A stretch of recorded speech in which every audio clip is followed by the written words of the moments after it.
ಬೆಂಗಳೂರಿನ ಚಿನ್ನಸ್ವಾಮಿ ಸ್ಟೇಡಿಯಂನಲ್ಲಿ ಕಾಲ್ತುಳಿತದಲ್ಲಿ ಅಂದರೆ RCB 18 ವರ್ಷಗಳ ನಂತರ ಏನು ಅದು ಕಪ್ಪನ್ನು ಗೆಲ್ತು.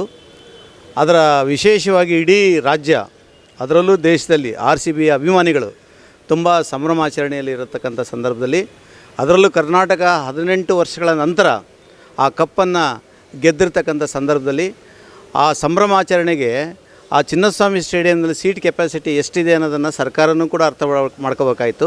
ಮತ್ತು franchise cricket association Karnataka cricket association ಕೂಡ ಅದನ್ನು ತಿಳ್ಕೋಬೇಕಾಗಿತ್ತು. ಅದರ ಸೀಟ್ ಕೆಪಾಸಿಟಿ ಎಷ್ಟು ಜನ ಬರ್ಬೋದು ಅನ್ನೋದನ್ನು ನಿರೀಕ್ಷೆ ಮಾಡಬೇಕಾಯಿತು. ಇದರಲ್ಲಿ ಸರ್ಕಾರದ ಭದ್ರತಾ ವೈಫಲ್ಯನೂ ಕೂಡ ಇದೆ ಮತ್ತು ಕ್ರಿಕೆಟ್ ಅಸೋಸಿಯೇಷನ್ನ ಪಾಲು ಕೂಡ ಇದೆ. ಇದರಲ್ಲಿ ಆ 11 ಜನ ಏನು ಕಾಲ್ತುಳಿತದಲ್ಲಿ ಸಂಭ್ರಮಾಚರಣೆ ಸಂದರ್ಭದಲ್ಲಿ ನಡೆದಂಥ ಕಾಲ್ತುಳಿತದಲ್ಲಿ ಏನು ಸತ್ತೋದ್ರು, ಆ ಮರಣದ ಹೊಣೆಯನ್ನು ಕರ್ನಾಟಕ ಸರ್ಕಾರ, ಭದ್ರತಾ ವೈಫಲ್ಯ ಮತ್ತು ಕ್ರಿಕೆಟ್ ಅಸೋಸಿಯೇಷನ್ ಕರ್ನಾಟಕದ್ದು ಇಬ್ಬರೂ ಕೂಡ ಆ ಹೊಣೆಯನ್ನು ಹೊರಬೇಕಾಗುತ್ತೆ. ಆ ಸೀಟ್ ಕೆಪಾಸಿಟಿ ತುಂಬಿದ ಮೇಲೆ ಸ್ಟಾಪ್ ಮಾಡಬೇಕಿತ್ತು. ಭದ್ರತಾ ಪಡೆಯವರು, ಪೊಲೀಸ್ ಪಡೆಯವರು ಸ್ಟಾಪ್ ಮಾಡಬೇಕಿತ್ತು. ಅದನ್ನು ಅಲ್ಲಿ ಮತ್ತೆ ಬ್ಯಾರಿಕೇಡ್ಗಳನ್ನ, ಅನಾವಶ್ಯಕವಾಗಿ ಬ್ಯಾರಿಕೇಡ್ಗಳನ್ನ ಜೋಡಿಸಿ ಜನ ಹೋಗಲಿಕ್ಕೆ ಬರಲಿಕ್ಕೆ, ಅಭಿಮಾನಿಗಳು ಹೋಗಲಿಕ್ಕೆ ಬರಲಿಕ್ಕೆ ಅಡ್ಡಿನೂ ಕೂಡ ಪಡಿಸ್ದಂಗೆ ಆಗ್ತಾಯಿತ್ತದು. ಅದಕ್ಕೆ ಅವ್ರು ಏನು ಮಾಡಬೇಕಾಯಿತು ಅಂದರೆ ಆ ಸ್ಟೇಡಿಯಮ್ಮಿನ ಸೀಟ್ ಕೆಪಾಸಿಟಿ ತುಂಬ ಸಂದರ್ಭದಲ್ಲಿ ಕ್ಲೋಸ್ ಮಾಡಬೇಕಾಯಿತು. ಇಲ್ಲ ಏನು ಟಿಕೆಟ್ ಸಿಸ್ಟಮ್ ಆದರೂ ಮಾಡಬೇಕಿತ್ತು. ಜನ ಸಂದಣಿಯನ್ನು, ದಟ್ಟಣೆಯನ್ನು ಅವಾಯ್ಡ್ ಮಾಡೋದಕ್ಕೋಸ್ಕರ ಅವರು ಟಿಕೆಟ್ ಸಿಸ್ಟಮ್ ಆದರೂ ಮಾಡಬೇಕಾಗಿತ್ತು. ಇಲ್ಲ ಪಬ್ಲಿಕ್ ಪ್ಲೇಸ್, ಸ್ಟೇಡಿಯಂನಿಂದ ಹೊರಗಡೆ ಲಕ್ಷಾಂತರ ಜನ ಸೇರುವಂಥ ಸ್ಥಳವನ್ನು ಅವರು ಆಯ್ಕೆ ಮಾಡಬೇಕಾಗಿತ್ತು. ಅದರಲ್ಲಿ ಸರ್ಕಾರ, ಪೊಲೀಸ್ ಪಡೆ ಮತ್ತು ಕ್ರಿಕೆಟ್ ಅಸೋಸಿಯೇಷನ್ ಮೂರೂ ಕೂಡ ಅವರು ಹೊಣೆಯನ್ನು ಹೊತ್ತುಕೊಂಡು ಇದರ ಅನಾಹುತವನ್ನು ಆಗಿರ್ತಕ್ಕಂಥದ್ದನ್ನು ಅವರೇ ಓರ್ಬೇಕಾಗಿದೆ. ಇದು ಅದರಿಂದ 11 ಜನ ಪ್ರಾಣ ಕಳ್ಕೊಂಡಿದ್ದಾರೆ, 100 ಜನ ಗಾಯಗೊಂಡಿದ್ದಾರೆ. ಕೆಲವರೆಲ್ಲ ಯಾರೋ ಮದುವೆ ಆದ ಹೆಣ್ಮಕ್ಳು ಎಷ್ಟೋ 1 ವರ್ಷವೂ ಆಗಿರಲಿಲ್ಲ ಅಂಥ ಒಬ್ಬ ಹೆಣ್ಮಕ್ಳು ಕೂಡ ಹೋಗಿದ್ದಾರೆ. ಕಾಲೇಜ್ಗೆ ಹೋಗೋ ಹೆಣ್ಮಕ್ಳು ಇದಾಗಿದ್ದಾರೆ. ಅಲ್ಲಿ ಚಿಕ್ಕ ಮಕ್ಕಳನ್ನು ಇಂಥ ಸಂದರ್ಭದಲ್ಲಿ ಈ ಅಭಿಮಾನಿಗಳು ಕೂಡ ಅಷ್ಟೇ ಯೋಚನೆ ಮಾಡಬೇಕು, ಯಾರು ಹೋಗಬೇಕು, ಯಾರು ಹೋಗಬಾರ್ದು. ಚಿಕ್ಕ ಮಕ್ಕಳನ್ನೆಲ್ಲ ಅಂಥ ಸಂದರ್ಭದಲ್ಲಿ ಆ ಜನದಟ್ಟಣೆಯಲ್ಲಿ ಕರ್ಕೊಂಡು ಹೋಗೋದನ್ನು ಅವಾಯ್ಡ್ ಮಾಡಬೇಕಾಗಿತ್ತು ಈ ಸಾಮಾನ್ಯ ಅಭಿಮಾನಿಗಳು. ಅದಕ್ಕೆ ಅಭಿಮಾನಕ್ಕೆ ಒಂದು ಎಲ್ಲೆ, ಒಂದು ಮಿತಿ ಹಾಕಬೇಕಾಗಿತ್ತು. ಅದು ಕೂಡ ಅಭಿಮಾನಿಗಳದ್ದು ಕೂಡ ತಪ್ಪಿದೆ ಅಂತಲೂ ಕೂಡ ನಾನು ಹೇಳ್ತೀನಿ. ಆದರೆ ಸರ್ಕಾರ ಇದನ್ನು ಭಾರಿ ಎಚ್ಚರಿಕೆಯಿಂದ ಇದನ್ನು ನಿಭಾಯಿಸ್ಬೋದಾಗಿತ್ತು. ಭದ್ರತಾ ಪಡೆ, ಪೊಲೀಸ್ ಪಡೆ ಮತ್ತು ಕ್ರಿಕೆಟ್ ಅಸೋಸಿಯೇಷನ್ ವ್ಯವಸ್ಥಿತವಾಗಿ ಇದನ್ನು ಅರೇಂಜ್ ಮಾಡ್ಬೋದಾಗಿತ್ತು. ಸರ್, RCB ಗೆದ್ದಿರೋದು ನಮಗೆ ಕರ್ನಾಟಕದ ಒಂದು ಖುಷಿಯಾಗೋ ಸಂಗತಿ. 18 ವರ್ಷದಿಂದ ಕಾದಿರೋದು ಈಗ ಸಿಕ್ಕಿದೆ. ಬಟ್ ಈ ಪ್ರೈಸ್ ಇಲ್ಲಿ ತಂದು ಈ ಥರ ಒಂದೇ ಸರಿ ಗೊತ್ತಿಲ್ಲದಂಗೆ ಫಂಕ್ಷನ್ ಮಾಡಿದ್ದಾರೆ. ಏನಾಗಿದೆ, ಗೌರ್ಮೆಂಟ್ನವ್ರು ಫಸ್ಟು ಏನು ಮಾಡಿ ಡಿಸೈಡ್ ಮಾಡಬೇಕಿತ್ತು ಯಾವ್ದು ಬರುತ್ತೆ ಅಂತ. 2 ಡೇಸ್ ಲೇಟ್ ಆದರೂ ಮಾಡಬೋಯಿತು. ಕಪ್ಪು ಗೆದ್ದಿದ್ದೀವಿ, 2-3 ಡೇಸ್ ಬಿಟ್ಟೇ ಬೇಕಾದ್ರೆ ಫಂಕ್ಷನ್ ಮಾಡಿರ್ಬೋಯಿತ್ತು.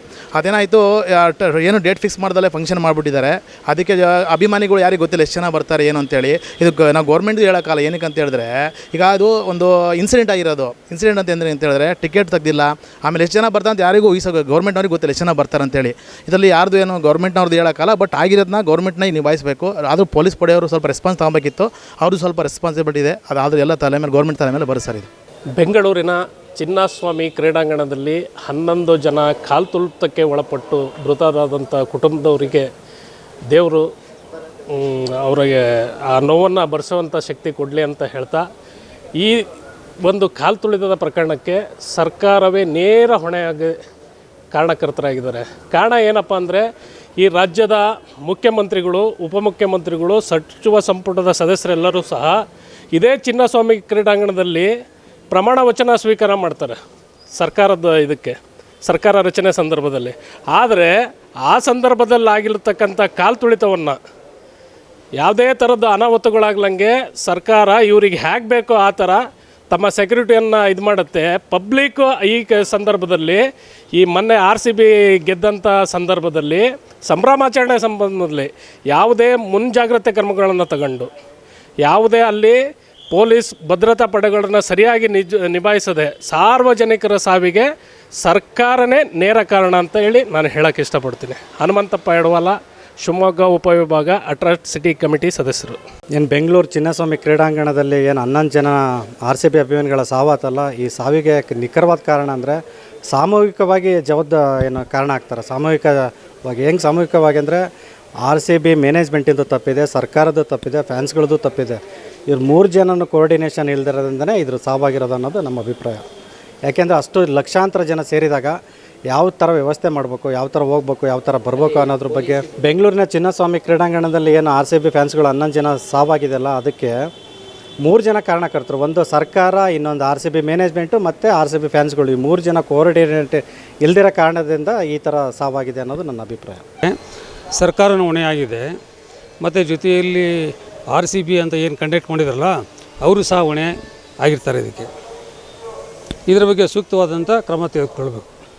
ಮೊನ್ನೆ ನಡೆದ RCB ಮ್ಯಾಚನ್ನು ನೋಡಿದಂತಹ ಅಭಿಮಾನಿಗಳು ತುಂಬ RCB ಗೆದ್ದಿರೋದ್ರಿಂದ ತುಂಬ ಖುಷಿಲಿದ್ದಂತಹ ಸಂದರ್ಭದಲ್ಲಿ ಮಾರನೇ ದಿವಸ ಅವರಿಗೆಲ್ಲ ಸನ್ಮಾನ ಮಾಡಬೇಕು ಅನ್ನೋದನ್ನು ಎಲ್ಲರೂ ಹೆಮ್ಮೆ ಪಡೋಂಥ ವಿಚಾರನೇ.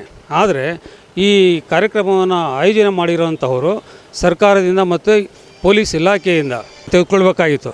ಆದರೆ ಅದರ ಜೊತೆಯಲ್ಲಿ ಸರ್ಕಾರದವರು ಸಹ ಅವರಿಗೆ ಪರ್ಮಿಷನ್ ಕೊಡೋಕ್ಕಿಂತ ಮೊದಲು ಇದು ಸಾಧ್ಯತೆ ಇದೆಯಾ ಅಥವಾ ಇಲ್ಲವೋ ಅನ್ನೋದನ್ನು ಅವರು ಕೂಲಂಕಷವಾಗಿ ಪರಿಶೀಲನೆ ಮಾಡಬೇಕಾಗಿತ್ತು. ಆದರೆ ಅಲ್ಲಿ ಏನಾಗಿದೆ ಅಂದರೆ ಸರ್ಕಾರದವರು ಒಂದು ಕಡೆ ವೈಫಲ್ಯ ಆದರೆ ಇನ್ನೊಂದು ಕಡೆ ಅಲ್ಲಿ ನಡೆಸಿರುವಂಥ ಕ್ರಿಕೆಟಿನ ಸಂಸ್ಥೆ ಏನಿದೆ ಮತ್ತು ಜೊತೆಯಲ್ಲಿ RCB ಇದೆಯಲ್ಲ ಕ್ರಿಕೆಟ್ ಟೀಮಿನ ಒಂದು ತಂಡ ಏನಿದೆ ಅವರ 3 ಜನದ್ದು ಇಲ್ಲಿ ವೈಫಲ್ಯವನ್ನು ಕಂಡು ಬರ್ತಾಯಿದೆ. ಕರ್ನಾಟಕ ರಾಜ್ಯದಲ್ಲಿ ಇದೊಂದು ದುರಂತ ನಡೀಬಾರ್ದಿತ್ತು. ದುರಂತ ನಡೆದೋಗಿದೆ. ಸುಮಾರು 11 ಜನ ಅಮಾಯಕರ ಸಾವಾಗಿದೆ. RCB ಗೆದ್ದಂಥ ಖುಷಿಯಲ್ಲೂ ಸಹ ಇವತ್ತು ಕರ್ನಾಟಕದ ಶೋಕಾಚರಣೆ ಮಾಡುವಂಥ ಪರಿಸ್ಥಿತಿ ಬಂದಿದೆ. ಈ ಒಂದು ಹೊಣೆಯನ್ನು ನೇರವಾಗಿ ಸರ್ಕಾರನೇ ಹೊರಬೇಕಾಗತ್ತೆ. ಯಾಕಂತಂದರೆ ಎಷ್ಟು ಸಂಖ್ಯೆ ಬರ್ತಾರೆ, ಯಾರ್ಯಾರು ಬರ್ತಾರೆ, ಎಲ್ಲೆಲ್ಲಿ ಭದ್ರತಾ ವ್ಯವಸ್ಥೆ ಮಾಡಬೇಕು ಅಂತೇಳಿ ಅದು ಇಂಟೆಲಿಜೆನ್ಸಿ ಡಿಪಾರ್ಟ್ಮೆಂಟಿಗೆ ಬಿಟ್ಟಂಥ ವಿಚಾರ. ಆ ಒಂದು ಭದ್ರತೆಯಲ್ಲಿ ಸರ್ಕಾರ ವೈಫಲ್ಯತೆಯನ್ನು ಕಂಡಿದೆ. ಯಾರು ಸಾವಿಗೊಳಗಾಗಿರೋ ಆ ಒಂದು ಕುಟುಂಬಗಳಿಗೆ ಸಾಂತ್ವನ ಹೇಳೋದ್ರ ಮುಖಾಂತರ ಆ ಒಂದು ಕುಟುಂಬಗಳಿಗೆ ಆರ್ಥಿಕ ಸಹಾಯ ಮಾಡೋದ್ರ ಜೊತೆಗೆ ಅವರಿಗೆ ಸರ್ಕಾರದಲ್ಲಿ ಯಾವುದಾದ್ರೂ ಒಂದು ಕೆಲಸವನ್ನು ಕೊಟ್ಟು ಆ ಒಂದು ಕುಟುಂಬಕ್ಕೆ ಭದ್ರಾ ಬುನಾದಿ ಹಾಕ್ಕೊಡ್ಬೇಕು. ಯಾಕಂತಂದರೆ ಈಗ ಅಭಿಮಾನಿಗಳು ಅಂತಂದರೆ ಎಲ್ಲರೂ ಬರ್ತಾರೆ. ಇವತ್ತು ವಿರಾಟ್ ಕೊಹ್ಲಿ ಬರ್ತಾರೆ, ಇದು RCB ತಂಡ ಬರುತ್ತೆ ಅಂತಂದರೆ ಎಲ್ಲರೂ ನೋಡಲಿಕ್ಕೆ ಅವ್ರಿಗೆ ಬರ್ತಾರೆ. ಆದರೆ ಅಲ್ಲಿಯ ವ್ಯವಸ್ಥೆಯನ್ನು ಸರ್ಕಾರ ಮಾಡಬೇಕಾಗಿತ್ತು. ಸರ್ಕಾರ ಇದಕ್ಕೆ ವೈಫಲ್ಯ ಆಗಿದೆ. ಸರ್ಕಾರ ವೈಫಲ್ಯ ಆಗಿರೋ ಕಾರಣಕ್ಕೆ ಈ ಒಂದು ಅವ್ಯವಸ್ಥೆ ಆಗಿದೆ ಅಂತೇಳಿ ಹೇಳಲಿಕ್ಕೆ ಇಚ್ಛಪಡ್ತೇನೆ. ಈಗ ಕ್ರಿಕೆಟ್ ನೋಡಲಿಕ್ಕೆ ಎಲ್ಲರೂ ಇಷ್ಟಪಡ್ತಾರೆ. RCB ಅನ್ನೋದಕ್ಕೆ ಇದ್ದಿದ್ರಾಗ ತುಂಬ ವರ್ಷದಿಂದ ಕಾಯ್ತಾ ಇದ್ರು ನಮಗೆ ಕಪ್ ಬೇಕು ಅಂತಂದು. ಆದರೆ ನೋಡಬೇಕಂತ ಎಲ್ಲರಿಗೂ ಕುತೂಹಲ ಇದ್ದೇ ಇರುತ್ತೆ. ನೋಡ್ಲಿಕ್ಕೆ ಹೋದಾಗ ಅಂತಂದ್ರೆ ಅದಕ್ಕೆ ಸರ್ಕಾರದಲ್ಲಿ ಸ್ವಲ್ಪ ಸೆಕ್ಯೂರಿಟಿ ಮಾಡಬೇಕಿತ್ತು. ಅಲ್ಲಿಂದ ಬರ್ತಿದ್ದ ದೂರದಿಂದ ಅಂದರೆ ಅವ್ರಿಗೆ ನೋಡೋಕೆ ಇಷ್ಟ ಇರುತ್ತೆ. ಎಲ್ರಿಗೂ ಒಬ್ಬ ಫ್ಯಾನ್ಸ್ ಅಂದಮೇಲೆ ಇದ್ದೇ ಇರುತ್ತೆ. ಫಿಲಮಲ್ಲೇ ಆಗಲಿ ಅವ್ರಿಗೆ ಇಷ್ಟ ಇದ್ದೇ ಇರುತ್ತೆ. ನೋಡ್ಲಿಕ್ಕೆ ಹೋದಾಗ ಒಂದು ಸ್ವಲ್ಪ ಆಕಸ್ಮಿಕ ಆಗಿದೆ ಸಾವು. ಆದರೆ ಬಟ್ ಇದನ್ನೆಲ್ಲ ಸರ್ಕಾರದಲ್ಲಿ ವಹಿಸ್ಕೊಂಡು ಒಂದು ಸ್ವಲ್ಪ ಅವ್ರಿಗೆ ಜವಾಬ್ದಾರಿ ಮಂತಾನಕ್ಕೆಲ್ಲ ಕೊಡಲಿ ಅಂತಂದು ಹೇಳ್ತಿದ್ದೀನಿ. ಎಲ್ರಿಗೂ ಆಸೆ ಇರುತ್ತೆ. ಒಬ್ಬ ಫಿಲಮ್ ಆರ್ಟಿಸ್ಟ್ ಯಾರಾಗಲಿ ಒಬ್ಬರು ಕ್ರಿಕೆಟ್ ಅಂದರೆ ನಮ್ಮದು RCB ಬೆಂಗಳೂರು ಅಂತಂದರೆ ನಮಗೆ ಇಷ್ಟ ಆಗುತ್ತೆ. ಎಲ್ರಿಗೂ ಯಾರಿಗೇ ಆಗಲಿ ಎಂಥ ತಂದೆ ತಾಯಿಯನ್ನು ಯಾರು ಕಟ್ಟಕ್ಕೊಳ್ಳಲ್ಲ, ಹೇಳೇ ಹೋಗೋಕ್ಕಾಗಲ್ಲ, ಎಲ್ಲರೂ ಹೋಗಿದ್ದಾರೆ. ಆದರೆ ಇದಕ್ಕೆಲ್ಲ ಸರ್ಕಾರ ಸ್ವಲ್ಪ ಅವ್ರಿಗೆ ಜವಾಬ್ದಾರಿ ತಗೊಂಡು ಹೇಳಿ ಅಂತ ಇಷ್ಟಪಡ್ತೀನಿ.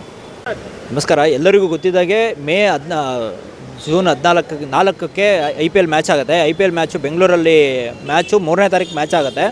4ನೇ ತಾರೀಕು ಸಂಭ್ರಮಾಚರಣೆ ಆಗುತ್ತೆ. ಸಂಭ್ರಮಾಚರಣೆಯಲ್ಲಿ ಕಾಲು ತುಳಿತ ಆಗುತ್ತೆ. ಕಾಲು ತುಳಿತದಲ್ಲಿ ಇವರು ಸಿದ್ದರಾಮಯ್ಯನವರು ಹಾಗೂ DK ಶಿವಕುಮಾರು ಅವರೇ ಕರ್ಕೊಂಬರ್ತಾರೆ. ಅವರೇ ಕರ್ಕೊಂಬಂದು IPL ಗೆದ್ದಂತಹ ತಂಡಕ್ಕೆ ಕರ್ಕೊಂಬಂದು ಕಪ್ಪು ಸಮೇತ ಕರ್ಕೊಂಬಂದು ಮೆರವಣಿಗೆ ಮಾಡ್ತಾರೆ. ಅವ್ರದ್ರಲ್ಲಿ ಟ್ವಿಟ್ ಹಾಕ್ಕೊಂಡಿದ್ದಾರೆ. ಏನಂತ ಟ್ವಿಟ್ ಹಾಕ್ಕೊಂಡಿದ್ದಾರೆ? ವೆಲ್ಕಮ್, ಹಾರ್ಟ್ಲಿ ವೆಲ್ಕಮ್ ಅಂತ ಟ್ವಿಟ್ ಹಾಕ್ಕೊಂಡಿದ್ದಾರೆ. ಯಾರು ಹೊಣೆ ಆಗ್ತಾರೆ? ಟ್ವಿಟ್ ಹಾಕ್ಕೊಂಡವರು ಹೊಣೆ ಆಗ್ತಾರೋ ಅಥವಾ ಅಧಿಕಾರಿಗಳು ಹೊಣೆ ಆಗ್ತಾರೋ? ಏನು ಬೇಡ, ಬರೀ ಗೆದ್ದಿರೋದಕ್ಕೆ ರಾತ್ರಿ ಹೊತ್ತು ಯಾರೂ ಕೇಳದೆ ಸ್ವಯಂ ಪ್ರೇರಿತವಾಗಿ IPLನ ಹಾಗೂ ಕ್ರಿಕೆಟ್ ಅಭಿಮಾನಿಗಳು ಸ್ವಯಂ ಪ್ರೇರಿತವಾಗಿ ಬಂದಿದ್ದಾರೆ ಮ್ಯಾಚು ವಿಜಯೋತ್ಸವ ಆಚರಿಸೋದಕ್ಕೆ. ಸ್ವಯಂ ಪ್ರೇರಿತವಾಗಿ ಅಷ್ಟೊಂದು ಜನ ಬಂದಾದಮೇಲೆ ಈಗ ಅಂಥ ಕರ್ನಾಟಕ ಸರ್ಕಾರನೇ ಕರೆದಿದೆ ಹೀಗೆ ವಿಜಯೋತ್ಸವ ಆಚರಿಸೋಣ ಬನ್ನಿ ಅಂತ ಹೇಳಿ. ಈ ಒಂದು ಹೀನ ಕೃತ್ಯಕ್ಕೆ ಹೊಣೆ ಆಗಬೇಕಾಗಿರೋದು ರಾಜ್ಯ ಸರ್ಕಾರ.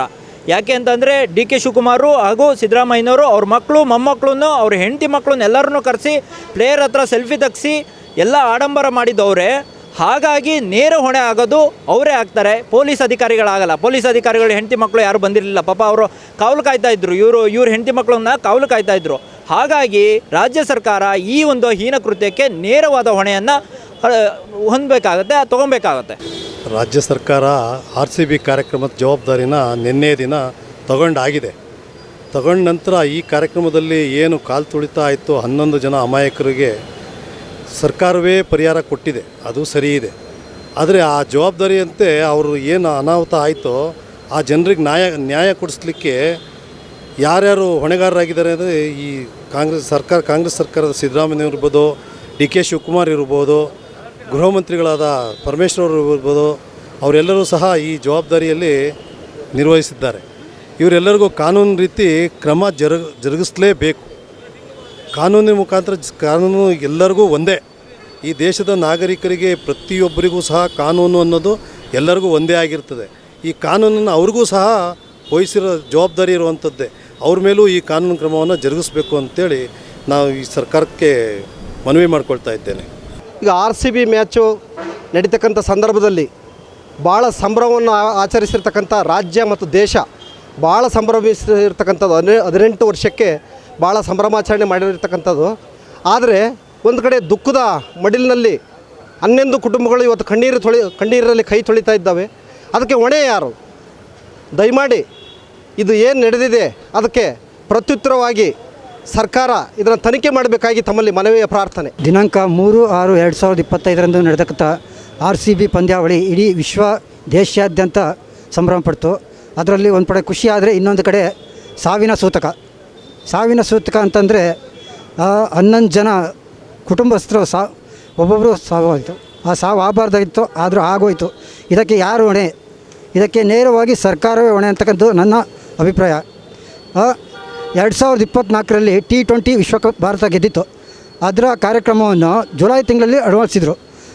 ಈ ನಡೆತಕ್ಕಂಥ ಸಂಬಂಧಪಟ್ಟ ಖುಷಿಗೆ ರಾಜ್ಯ ಸರ್ಕಾರ ಯೋಚನೆ ಮಾಡಿಬಿಟ್ಟು ಇನ್ನೂ ಒಂದು ಸ್ವಲ್ಪ ದಿವಸ ಟೈಮ್ ತಗೊಂಡು ಈ ಕಾರ್ಯಕ್ರಮನ ಆಯೋಜನೆ ಮಾಡಬೇಕಾಗಿತ್ತು.